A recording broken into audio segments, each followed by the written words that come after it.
Senhor, um feliz sábado a todos, graça e paz da parte do nosso Senhor Jesus Cristo. É uma alegria muito grande estar com todos aqui nesta noite. Para mim, hoje é um dia duplamente alegre, porque hoje Deus concedeu à minha mãe mais um ano de vida, e o irmão Ivonaldo, ele agradeceu a Deus porque ele conseguiu uma bênção material. E eu quero agradecer a Deus pela bênção espiritual, pela bênção da saúde, né? Já tem aí alguns bons tempos que a minha amada esposa não colocava os pés na casa de Deus por conta da sua debilidade de saúde, mas hoje, graças a Deus, Deus fez essa proeza, e ela está bem ali. Hoje a família está completa aqui diante do Senhor. Louvado seja Deus por isso. Queridos, quero convidar você a abrir a sua Bíblia na palavra do Senhor, no livro do profeta Joel, dos profetas menores, está aí quase no centro da Bíblia.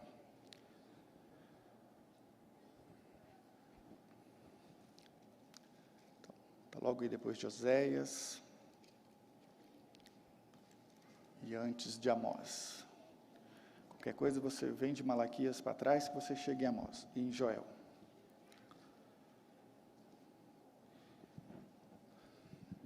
Hoje nós estamos no nosso segundo dia dessa jornada de oração.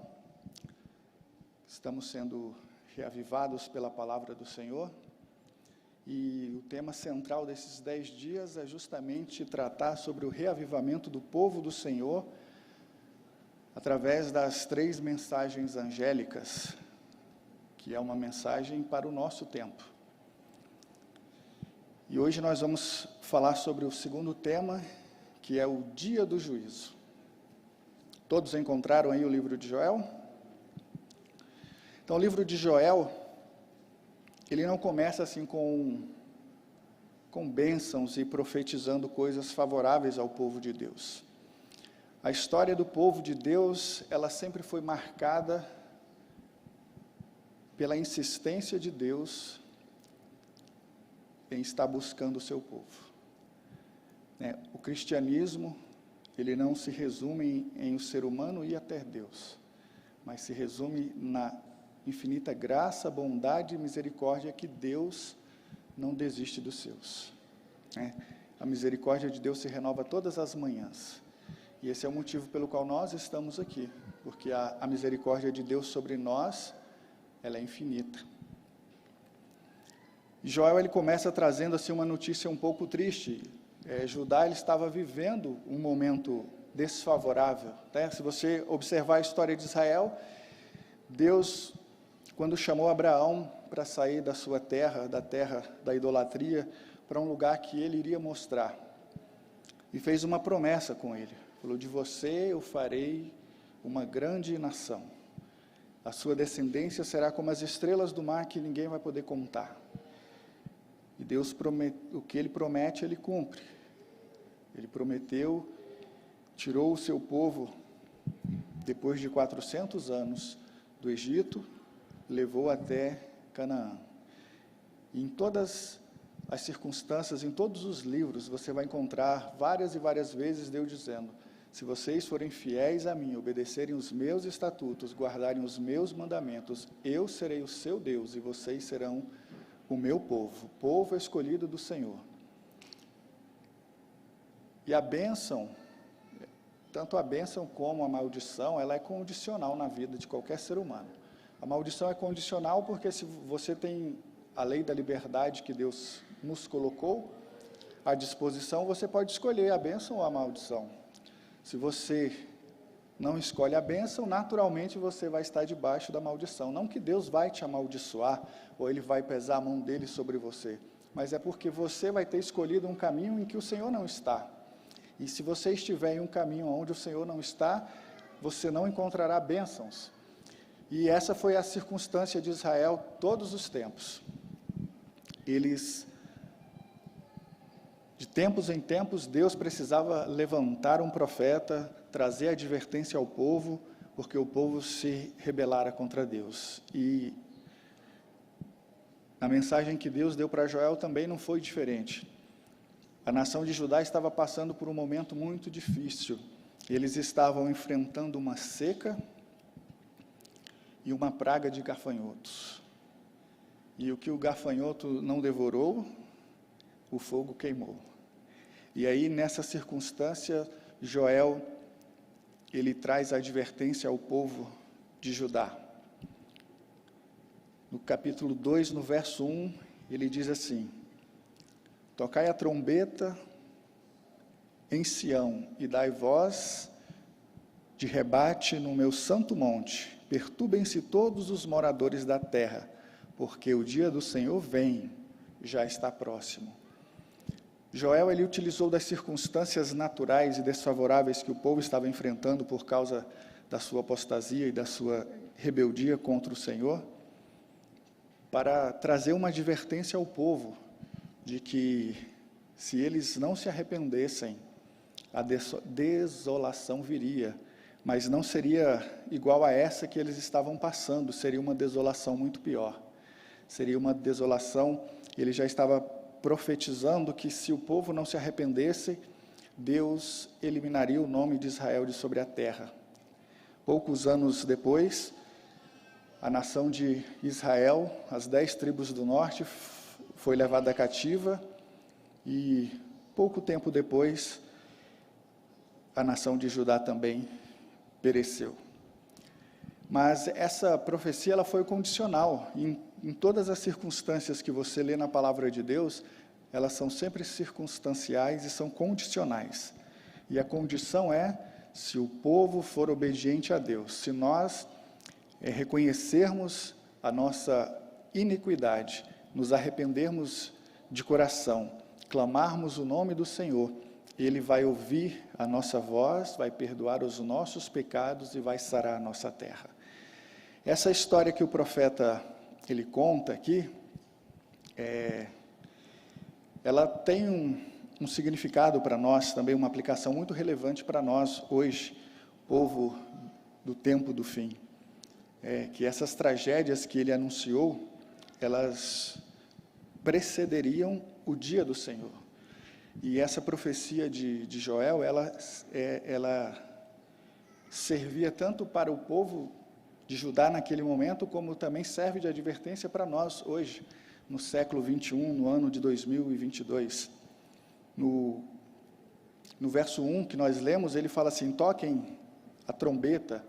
O povo de Israel, eles estavam acostumados, que era parte da sua cultura e da sua liturgia, utilizarem das trombetas. O povo usava a trombeta para fazer adoração ao Senhor, convocavam o povo para as festas religiosas. Inclusive, existia uma festa específica, que era a festa das trombetas, que ela acontecia no primeiro dia do 7º mês, que ela trazia ao povo a consciência e a alusão de que o dia do Senhor estava próximo, o dia que Deus iria fazer, o dia da expiação, que era no dia 10 do 7º mês. Então, todos os sacerdotes, eles passavam em todo Israel, tocando as suas trombetas, e aquilo remetia ao povo de que eles deveriam consagrar o seu coração, se arrepender, se preparar, se converter, porque em 10 dias o Senhor se manifestaria no meio deles e faria juízo em Israel, e aqueles que fossem achados em faltas seriam eliminados. Eles deveriam se preparar, porque o dia da expiação estava chegando, e eles iriam simbolicamente confessar todas as suas faltas, as suas falhas, os seus pecados sobre a cabeça de um animal. E aquele animal prefigurava Jesus Cristo, que viria um dia, como promessa de Deus, morrer em remissão dos pecados de todos nós. Então, o dia do juízo, o dia da expiação, lá de Israel, quando Deus colocou, ele era uma tipificação do dia do juízo final, que Deus vai trazer sobre todas as nações. Uma ocasião profética em que cada ser humano deve ter os seus pecados confessados e entregues a Cristo. Mas, no nosso caso hoje, nós não devemos confessar os nossos pecados no dia do juízo. Porque o dia do juízo, quando Cristo voltar, a gente já não vai ter mais oportunidade de arrependimento, né? Assim como Jesus, quando esteve aqui, ele falou sobre isso, e ele usou uma analogia com os tempos de Noé, né? E ele falava assim: o dia da vinda do Filho do Homem vai ser como os dias de Noé, em que o povo comia, bebia, casava-se e dava-se em casamento. Só que o que Jesus estava querendo chamar a atenção do povo não era que o problema estava em você comer, em você beber, em você casar-se ou você em dar-se em casamento. O problema daquela nação antediluviana é que eles não perceberam quando o anjo do Senhor fechou a porta da arca e simbolizava que hoje, para nós, a porta da graça. Se nós estivermos ligados apenas com as coisas deste mundo, quando a porta da graça se fechar, nós estaremos desapercebidos. E aí, assim como o povo daquela época viu o dilúvio e tentou pedir socorro para Noé, já não havia mais oportunidade, porque não fora Noé quem fechara a porta da arca, mas fora o próprio Jesus Cristo que fechou a porta da arca. E a porta da arca se fechou uma semana antes de começar a cair as primeiras gotas de chuva, que nunca havia caído sobre a terra. Então, quando Jesus voltar nas nuvens dos céus, não haverá mais tempo de arrependimento, nem tempo de confissão, porque o tempo de graça já vai ter se finalizado. E essa é a advertência que Jesus faz para nós, porque hoje nós vivemos no tempo da graça, e nós precisamos estar atentos. E quem é que vai nos dar essa orientação e essa direção? É o Consolador que Ele nos prometeu, que está entre nós hoje, que é o Espírito Santo de Deus.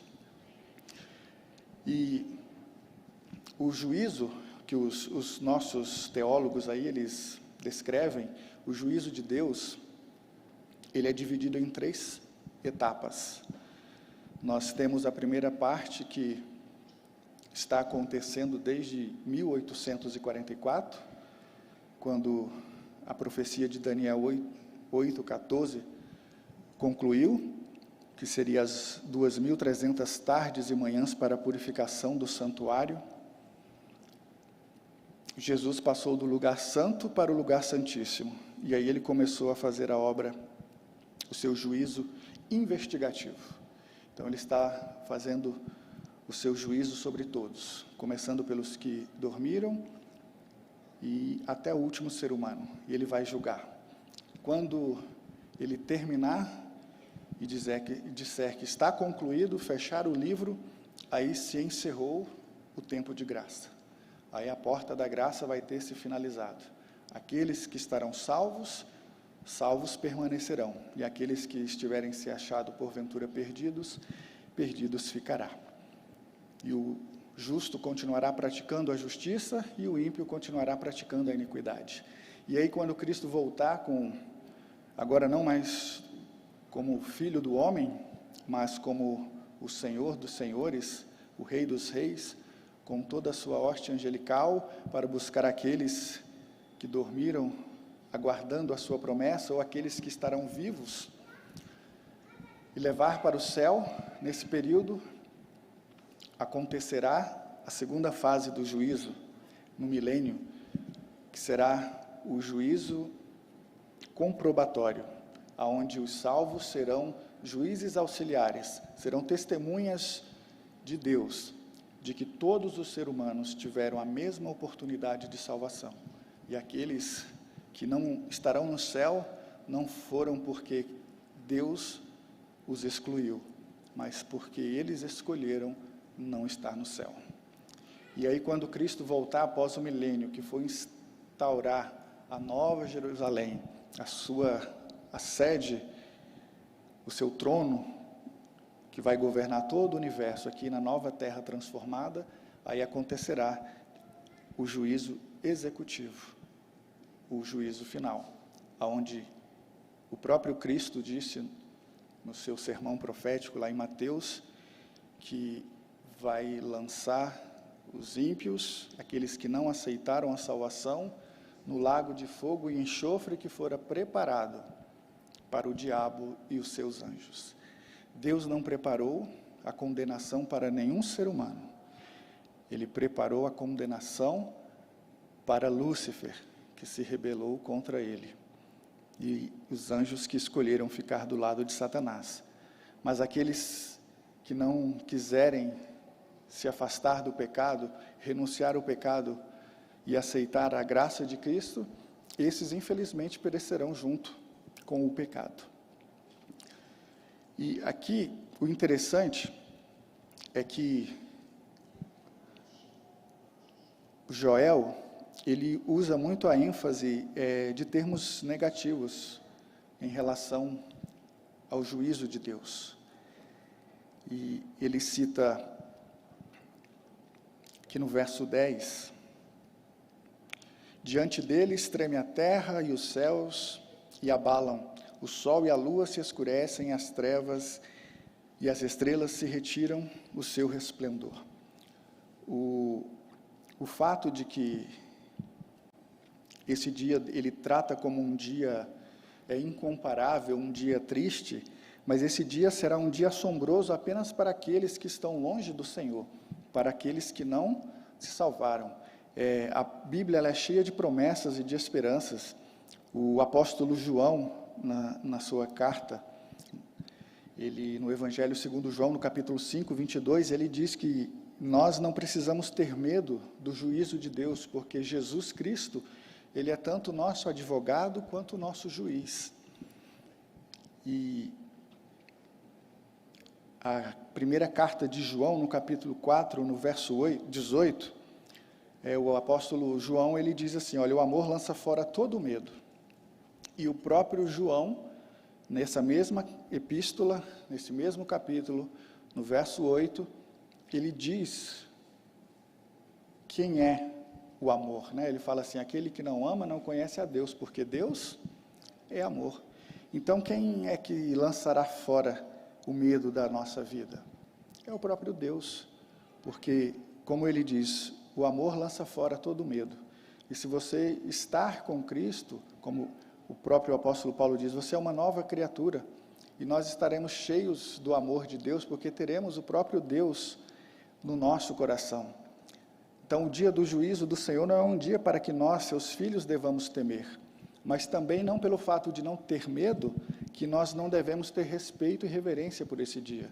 Assim como todo Israel se preparava, era uma ação solene perante Israel, porque era quando Deus se manifestava e ele descia diante do povo, fazia a expiação dos pecados. Todo mundo deveria estar com seu coração contrito, com seus pecados confessados. E é o que nós precisamos, como povo de Deus, hoje fazer. Nós devemos lançar sobre o nosso Senhor Jesus Cristo todas as nossas ansiedades, porque Ele é quem cuida de nós. Nós devemos confessar os nossos pecados. Nós estamos orando 10 dias de oração e amanhã estaremos fazendo 10 horas de jejum por um objetivo, que é o que Deus nos orienta na sua palavra o tempo inteiro, que nós devemos pedir o batismo com o Espírito Santo. Mas assim como Deus batizou os seus apóstolos, os seus discípulos, lá na igreja primitiva, a igreja de Atos, existe uma condição para que Deus também possa nos batizar com o seu Espírito Santo, que nós devemos confessar as nossas faltas, as nossas falhas uns para os outros, quando nós cometemos falta contra o nosso irmão, e devemos ter todos os nossos pecados confessados ao nosso Deus, porque Ele é quem nos purifica de toda a injustiça. O único pecado que não pode ser perdoado é aquele pecado que não houve arrependimento, que é o pecado contra o Espírito Santo, que você não se sente indigno, que você não se sente pecador, que você se sente com a razão, que você se sente com o direito. Para que nós possamos receber o batismo com o Espírito Santo, o que nós estamos fazendo, essas 10 horas de jejum, os 10 dias de oração, nós precisamos derramar o nosso coração diante de Deus e pedir para que Deus nos lembre daqueles pecados mais profundos que estão na nossa mente. Às vezes nós temos uma falha de caráter que não condiz com a vontade do Senhor e nós não submetemos a nossa vida à vontade de Deus. E aí nós não recebemos o batismo com o Espírito Santo. E o pior de tudo é que talvez nós ainda, por essa conduta equivocada, nós ainda atrapalhemos outros a receber também a sua chuva do Espírito Santo. O apóstolo Pedro, na sua segunda carta, no capítulo 3, no verso 20, ele complementa o que Joel diz aqui, e ele complementa dizendo assim: o dia do Senhor virá como um ladrão. Naquele dia, os céus passarão com grande estrondo, e os elementos se desfarão pelo fogo. Também a terra e as obras que nela existem desaparecerão. Os anjos que acompanharão o retorno de Jesus que serão os agentes do juízo de Deus.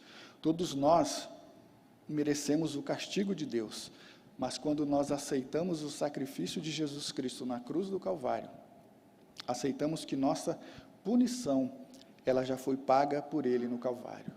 E não existe uma dupla, você não existe ter que pagar duas vezes, né? Um pagamento duplicado. O sangue de Jesus, ele é suficiente, não precisa mais nada para que nos conceda o direito à vida eterna, porque nós estávamos sem esperança, nós estávamos condenados à morte, porque como diz o salmista Davi, em pecado me concebeu a minha mãe. Nós já nascemos em pecado. Quando você foi gerado no ventre da tua mãe, você já tinha a genética do pecado dentro de você. E mesmo quando você ainda era criança, inocente, sem ter a noção do que era certo e do que é errado, a semente do pecado já estava dentro de você. E você pode observar, você que é pai e mãe, que tem filhos pequenos ou que já tiveram um dia, que nós já temos o traço do pecado, porque a criança, ela tende a ser egoísta, ela tende a querer as coisas só para ela, e isso, o egoísmo não provém de Deus. Então nós já nascemos debaixo do pecado, mas quando aceitamos o que Cristo fez na cruz, o preço foi pago, e agora nós estamos salvos pela graça, que é um presente que nós não merecemos, é um favor que você não merece, mas mesmo assim Deus te concedeu, a graça completa.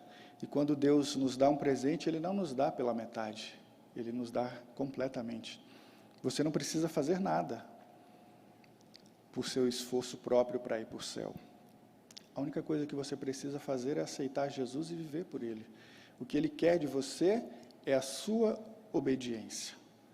E é isso que Deus requer, desde Gênesis até o Apocalipse, que os seus filhos sejam obedientes à sua palavra, para que a presença dele se faça constante entre nós e na nossa vida, para que o seu Espírito Santo possa habitar em nós, que somos templo do Espírito Santo de Deus, e que quando estivermos com o Espírito Santo na nossa vida, com uma vida consagrada ao Senhor, nós produziremos os frutos do Espírito Santo, e não o fruto da carne. Queridos, as 3 mensagens angélicas, que está no livro de Apocalipse, capítulo 14, essas 3 mensagens, ela é um forte apelo para a adoração ao Criador.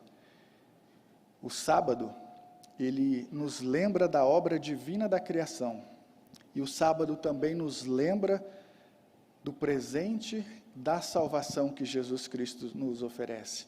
Em Apocalipse 14, verso 7, o anjo diz assim: temei a Deus e dai-lhe glória, pois é chegada a hora do seu juízo, e adorai aquele que fez os céus e a terra, o mar e a fonte das águas. E no verso 6 ele diz que toda nação, povo, tribo, língua deve reconhecê-lo como Criador. Essa é a vontade de Deus. Deus, ele quer e ele estende a oportunidade da salvação para todos, indistintamente. E é essa mensagem que ele faz questão de que chegue ao ouvido de todos, para que todos tenham a oportunidade do arrependimento. O apóstolo Pedro, na sua carta, segunda carta, capítulo 3, verso 9, ele diz assim, olha, o Senhor não tarda a sua promessa, ainda que alguns a tenham por tardia, mas Ele é longânimo para conosco, não querendo que ninguém se perca, mas que todos cheguem ao arrependimento. Esse é o desejo de Deus. Deus, Ele não tem prazer em punir ninguém, mas assim como Deus, Ele é amor, Ele também é justiça. E Ele fará justiça. E a justiça de Deus, ela é justa. Quando Deus, através do povo de Israel, através de Josué, através de Gideão, através de Sansão, através de todos os juízes e dos reis que Ele colocou, principalmente até Davi, todas aquelas nações que Deus mandou que o povo destruísse para que eles pudessem habitar na terra de Canaã, na terra prometida, Deus não estava sendo injusto, preferindo um povo em detrimento de outro. Mas, quando você lê a palavra de Deus, quando Ele fez a promessa para Abraão, que ele seria pai de uma numerosa nação, Ele ainda disse que, olha só, essa promessa ela não vai ser cumprida agora. Seu povo ainda vai passar 400 anos em uma terra estrangeira, porque a taça da ira de Deus sobre aquelas nações de Canaã ainda não estava completa. O tempo de graça para aquelas nações, elas ainda estavam constantes, eles ainda estavam no seu tempo de graça, mas eles se afastaram tanto do Espírito Santo que não houve salvação para eles. Assim como quando Deus mandou o fogo do céu e destruiu Sodoma e Gomorra, Deus ele foi longânimo, passivo e benevolente com aquela nação. Tanto que quando Abraão ele questiona a Deus, se o Senhor achar 10 justos, o Senhor não destruiria a cidade? Ele, por amor a esses 10 justos, eu não destruirei. Mas para você ver como aquela cidade estava tão corrompida que nem 10 pessoas fiéis ao Senhor ele encontrou. E ainda aqueles que tinham o conhecimento do Deus vivo, que era a família de Ló, nem todos quiseram sair de Sodoma com ele. E o fato dele ter vivido tanto tempo em Sodoma, a convivência corrompeu o caráter das suas filhas, que embebedaram seu pai, e cada uma teve um filho dele. Isso era uma prática comum em Sodoma. Então, para elas, era normal, porque todo mundo fazia. E, às vezes, o perigo de nós nos acostumarmos com esse mundo é porque nós fechamos os nossos olhos e os nossos ouvidos para a advertência que Deus faz e vamos nos acostumando com as tradições e costumes deste mundo. Deus ele quer salvar a todos, indistintamente. E aí o interessante é que o dia do Senhor também será um dia de salvação. E aí no verso 10 nós lemos de Joel, capítulo 2, verso 10, que ele cita acontecimentos que iriam ser um prenúncio do dia do juízo do Senhor. E olha só que interessante, Joel, que ele viveu ali 600, 700 anos antes de Jesus, ele teve a revelação. O próprio Jesus, quando aqui esteve, ele também, no capítulo 24 de Mateus, ele reforçou o que ele havia dito através do seu servo, Joel. E João, alguns anos depois de Jesus Cristo, escrevendo para nós hoje, no tempo do fim, ele também usou esses mesmos exemplos, esses mesmos acontecimentos, que nos trariam uma advertência de que o dia do Senhor estaria próximo. Joel, no capítulo 2:10, ele diz assim: a terra treme e os céus se abalam, o sol e a lua escurecem e as estrelas deixam de brilhar. E esses vários sinais de grande proporção que iriam anteceder a vinda de Jesus Cristo, Joel disse, Cristo disse e o apóstolo João, ele reforçou. E essas 3 passagens falam sobre os acontecimentos que antecederiam o dia do Senhor. E estes 3 eventos já se cumpriram, o que nos mostra que o retorno do nosso Senhor e Salvador está mais próximo do que nunca. Assim como ele começou no verso 1 do capítulo 2, dizendo: o dia do Senhor vem e já está próximo, para nós hoje isso é mais do que uma verdade. E para aquele povo também era uma verdade, porque, queridos, a nossa espera pelo retorno do nosso Senhor Jesus Cristo não passa mais do que o pouco tempo que nós temos de vida nessa terra.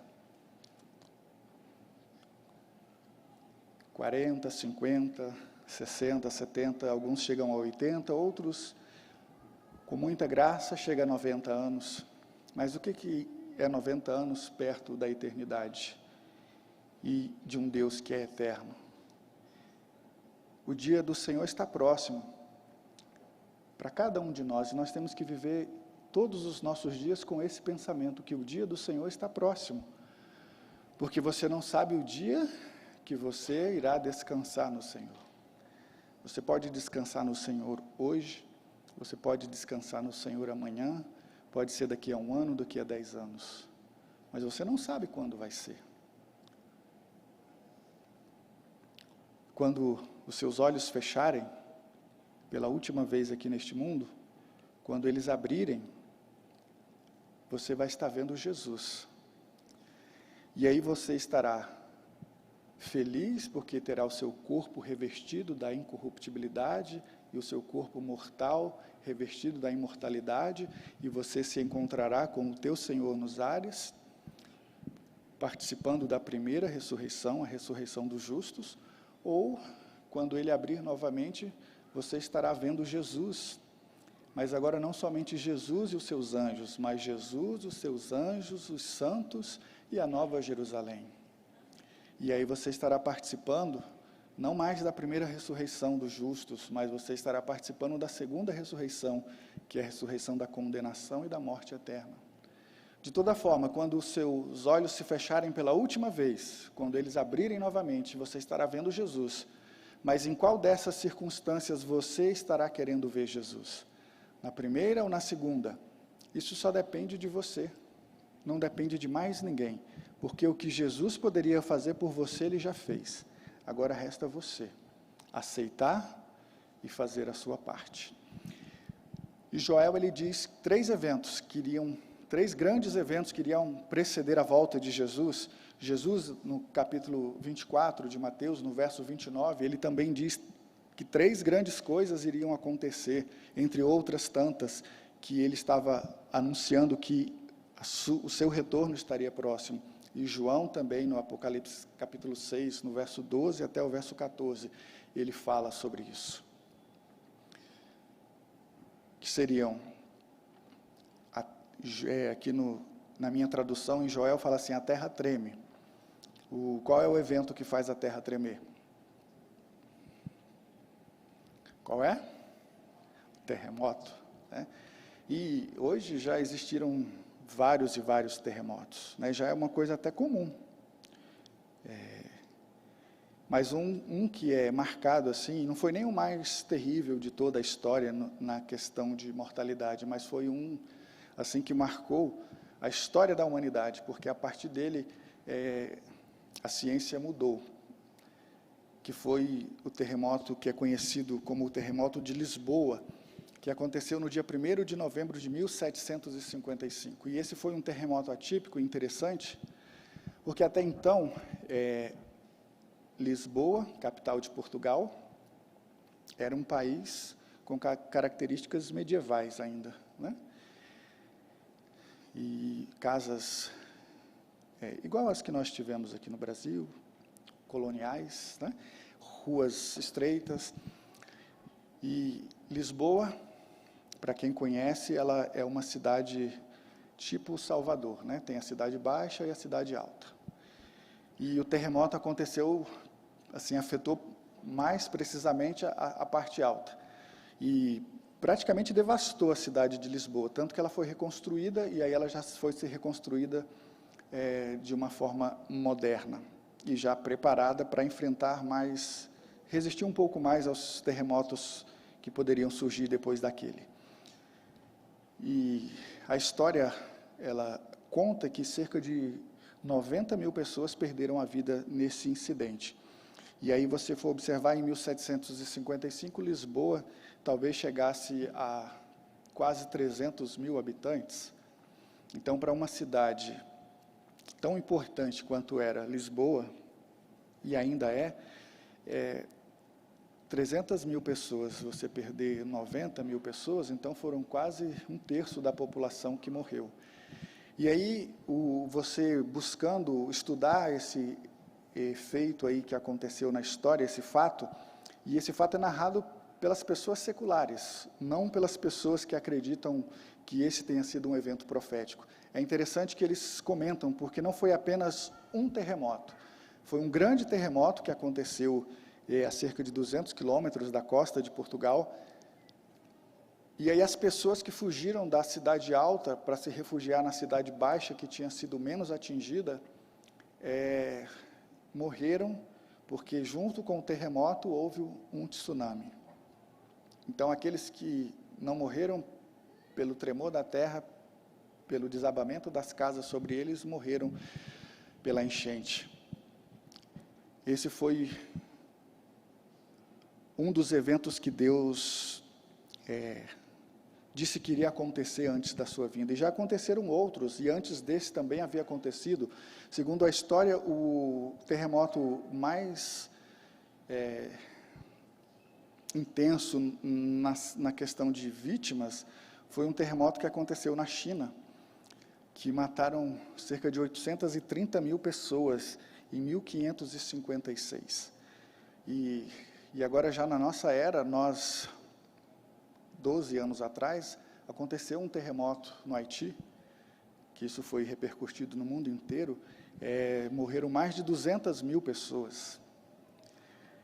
E, de acordo com a intensidade e a frequência que isso vai acontecendo, nós vamos nos acostumando com os fatos.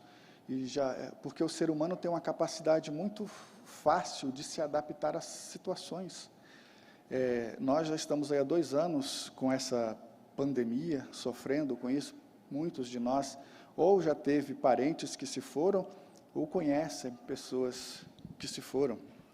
No Brasil já passaram de 600 mil pessoas que morreram, ou diretamente por causa da Covid, ou por complicações causadas por ela. Algumas pessoas que já tinham alguma comorbidade. E nós vamos nos adaptando. Hoje nós já estamos mais acostumados com ela, né? A recomendação das autoridades é que usemos máscara, que tomemos vacina, que não façamos aglomerações. E aí você vê o povo sem máscara, povo que se recusa a tomar vacina, povo que faz aglomeração e vai levando a vida.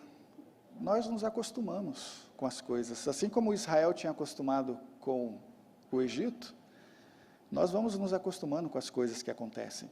O segundo evento que Joel, Mateus e Apocalipse diz que aconteceria antes do retorno de Jesus Cristo, seria o escurecimento do sol e da lua, né?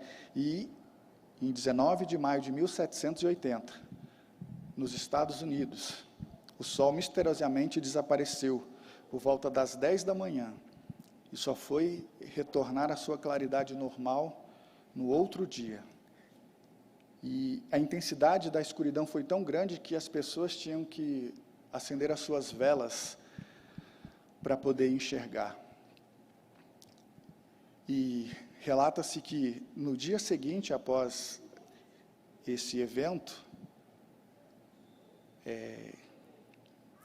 e os estudiosos dizem assim, que era lua cheia, então era impossível estar acontecendo um eclipse solar. Então, e depois que voltou à claridade, na noite seguinte, a lua apareceu vermelha como sangue. E aí mais um cumprimento das profecias. E aí a ciência vem e estuda, não, mas isso é um fato normal, já aconteceram várias luas de sangue. E você já deve ter visto e é um espetáculo bonito. E as pessoas, às vezes, porque conseguem explicar como o fenômeno aconteceu, desacreditam na palavra de advertência do Senhor. E o terceiro grande evento que iria acontecer, que seria a queda das estrelas. E aí nós sabemos, e hoje a ciência tem esta informação, que a queda das estrelas, ou estrelas cadentes, nada mais é do que meteoros que se incendeiam ao cruzar a nossa atmosfera e caem no nosso planeta. E aí leva-se esse nome de estrela cadente. E também nos Estados Unidos, na noite de 13 e 14 de novembro de 1833, ocorreu uma intensa chuva de estrelas cadentes, ou os meteoros, proveniente da posição da constelação de Leão. E esse fenômeno, fenômeno das Leônidas, já era previsível naquela época. Os estudiosos já previam, e isso já tinha acontecido algumas vezes, mas com essa intensidade nunca antes tinha acontecido. E as pessoas acordaram à noite com o clarão na sua janela, e muitas pessoas se assustaram, porque achavam que já era o juízo de Deus, o retorno de Deus, e muitas pessoas correram para as igrejas. E se você for buscar esse fenômeno, você busca na internet assim, o dia escuro, e aí você vai encontrar relatos de pessoas seculares descrevendo o fenômeno, que foi com tanta intensidade que durou 2 noites e um dia inteiro. E aí, quando as autoridades conseguiram acalmar a população, na noite seguinte ainda aconteceu, mas eles já estavam com menos transtornos. Muitas pessoas tiraram a sua vida, cometeram suicídio, muitas pessoas procuraram as igrejas, e muitas pessoas se aproveitaram para fazer arruaça, saques, arrombamentos em lojas. Esse fato é narrado como um grande caos nos Estados Unidos, por esse efeito. Isso são coisas que Jesus disse que iria acontecer, e já aconteceram. E o que Deus quer de nós, cristãos, é que nós entendamos que o dia do Senhor está mais perto do que nós imaginamos. E a nossa única esperança está no nosso Senhor Jesus Cristo. Você está pronto, você está preparado para este dia? Porque este dia, ele não vai depender. Esse dia não é igual às promessas que Deus fez para o seu povo, que se eles permanecessem fiéis, Deus abençoaria. Se eles se desviassem do caminho, a destruição viria. Essa profecia, ela não é condicional. Essa profecia, ela é incondicional. Você estando pronto ou não, isso vai acontecer. Você estando preparado ou não, isso vai acontecer. Mas o apelo que o Espírito Santo faz para você e a mim nesta noite é que nós nos preparemos, que nós façamos parte do grupo das 5 virgens prudentes, que tenhamos a reserva do azeite, que é o Espírito Santo. E é por esse motivo que nós estamos aqui fazendo essa corrente de oração de 10 dias, e amanhã faremos 10 horas de jejum em prol do batismo do Espírito Santo. Mas para que o batismo do Espírito Santo aconteça na nossa vida, nós temos que renunciar ao mundo. Nós temos que renunciar aos pecados e aos prazeres que nós temos acariciado no nosso coração. Nós precisamos deixar o nosso orgulho, o nosso egoísmo, a nossa avareza e nos apegarmos a Jesus Cristo. Precisamos entregar a nossa vida a Ele. Precisamos que Ele nos dê um novo coração e renove o nosso espírito. Porque se nós não nos humilharmos perante Ele, infelizmente nós seremos achados em falta quando Ele retornar. E não vai ser por falta de aviso, porque Ele já deixou isso expresso na sua palavra, e todos nós já estamos assim tão acostumados a ouvir que às vezes nós não damos créditos, vivemos uma vida superficial. Nós adoramos a igreja, não ao Deus da igreja. Nós vimos a igreja para nos socializarmos, não para nos colocar de joelho diante daquele que nos criou e agradecer pela vida e clamar pela misericórdia. Que Deus te dê a graça e a paz e que você deixe o Espírito Santo trabalhar no seu coração. Jesus, ele está à porta do seu coração batendo. Cabe você abrir e deixar ele entrar ou não. O apelo que eu faço é que você abra a porta, é que você se arrependa, é que você se converta dos seus maus caminhos, que nós nos humilhemos, confessemos os nossos pecados a Ele, que nós oremos para que Ele possa nos ouvir dos céus, perdoar os nossos pecados e sarar a nossa terra. Esse é o meu pedido, o meu desejo, que todos nós possamos fazer isso. E agora eu quero convidar você a colocar-se em pé, para que nós possamos fazer uma oração, colocando mais uma vez a nossa vida nas mãos de Deus, para que Ele possa perdoar os nossos pecados, e que esse propósito que nós estamos fazendo, que essa reunião não seja em vão, mas que Deus aceite a nossa oferta, e que Ele derrame a sua glória e a sua graça sobre nós. Amém? Soberano Deus, Pai que estás nos céus, nós louvamos o Teu nome. Nós agradecemos ao Senhor pelo dom da vida. Agradecemos a Ti, Senhor, pela oportunidade que nós tivemos de sair do nosso lar e vir até a Tua casa de oração nesta noite, sem nenhum problema, sem nenhum impedimento, sem nenhuma perseguição, porque nós ainda temos a liberdade religiosa de lhe prestar culto público, mas sabemos que isso ainda não será por muito tempo, mas que nós possamos aproveitar todas as oportunidades que tivermos de estarmos na Tua casa, no Teu santo templo, diante da Tua augusta presença, para louvar e bendizer o Teu nome. Aqui está, Senhor, um pouco dos Teus filhos. O Senhor conhece o coração de cada um dos que aqui estão. O Senhor sabe das nossas necessidades. O Senhor sabe das nossas lutas. Que o Senhor, na Tua infinita graça, bondade e misericórdia, possa perdoar os nossos pecados, perdoar as nossas faltas, as nossas transgressões, para que não haja separação entre nós e Ti. Que nós possamos, Senhor, receber o batismo com o Teu Espírito Santo. Que o Senhor aceite a nossa adoração e o nosso louvor. Que nós possamos sair daqui nesta noite, radiantes, que nós sentimos a Tua presença e sentimos que fomos perdoados e aceitos por Ti. Que o Senhor encha-nos do Teu Espírito Santo.